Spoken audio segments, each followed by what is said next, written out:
માંડવી ખાતે કેરળ યુથ કોંગ્રેસ દ્વારા કરાયેલી ગૌહત્યાના વિરોધમાં પૂતળા દહન કરવામાં આવ્યું હતું।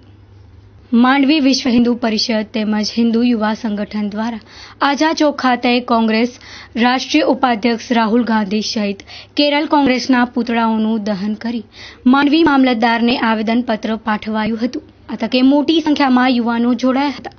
વિશ્વ હિન્દુ પરિષદના રઘુવીરસિંહ જાડેજાએ કોંગ્રેસ પર આકરા પ્રહારો કરી કચ્છ કોંગ્રેસમાં હિન્દુ હોદ્દેદારોની રાજીનામાની માંગણી કરી હતી અને આવું ન કરાય તો ગંગામાં ડૂબકી લગાડી પવિત્ર થવાનું જણાવ્યું હતું। તેમજ કોંગ્રેસને આડે હાથ લીધા હતા। સ્ટોરી બાય દિલીપ ગોર।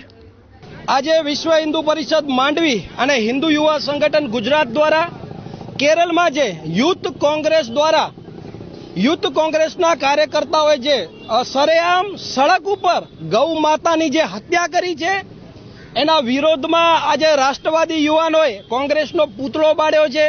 કારણ કે આ હત્યા માત્ર અને માત્ર ગૌ માતાની નથી, આ હત્યા 100 કરોડ હિન્દુઓની આસ્થાની હત્યા છે।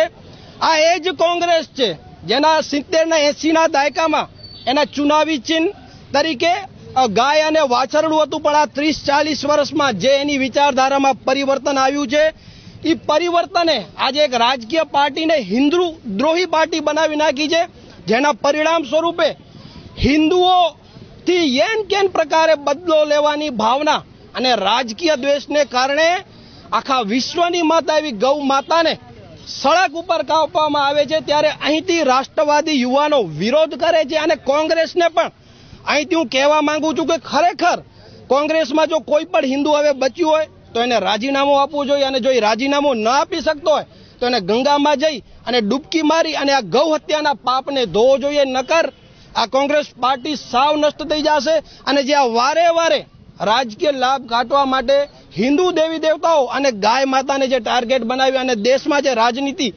રમાઈ રહી છે એનો વિશ્વ હિન્દુ પરિષદ અને હિન્દુ યુવા સંગઠન સખત શબ્દોમાં વખોડે છે અને અહીંથી અમે આવેદનપત્ર દેવા મામલતદારશ્રીને પણ જાશું અને આ જ રજૂઆત અમે ત્યાં કરશું કે આવી ઘટનાઓ જે દેશમાં બની રહી છે એને સખત કાર્યવાહી કરી અને આ લોકો ઉપર રાસુકા જેવી કલમ લગાવી અને જે દેશમાં ગૃહ યુદ્ધનો માહોલ ઊભો થયો છે એને શાંત કરવામાં આવે, નકર આ દેશની અખંડિતતા આવા તત્વોને કારણે તૂટી જશે। જુઓ, ગાય માતા જે એ કોઈ ભાજપ અને કોંગ્રેસનો વિષય નથી।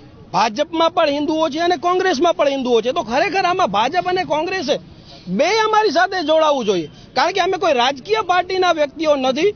તો કચ્છ કોંગ્રેસને અહીંથી આહવાન કરીશ કે તમે આ ઘટનાને વખોડો અને આ જો તમારામાં ખરેખર હિન્દુત્વ બચેલું હોય તો પાર્ટીને આના ઉપર પ્રતિક્રિયા આપવા કહો અને તમે પોતે પણ આના વિરોધમાં રાજીનામા આપો, તો જ તમે હિન્દુઓમાં પોતાનો વિશ્વાસ ટકાવી શકશો।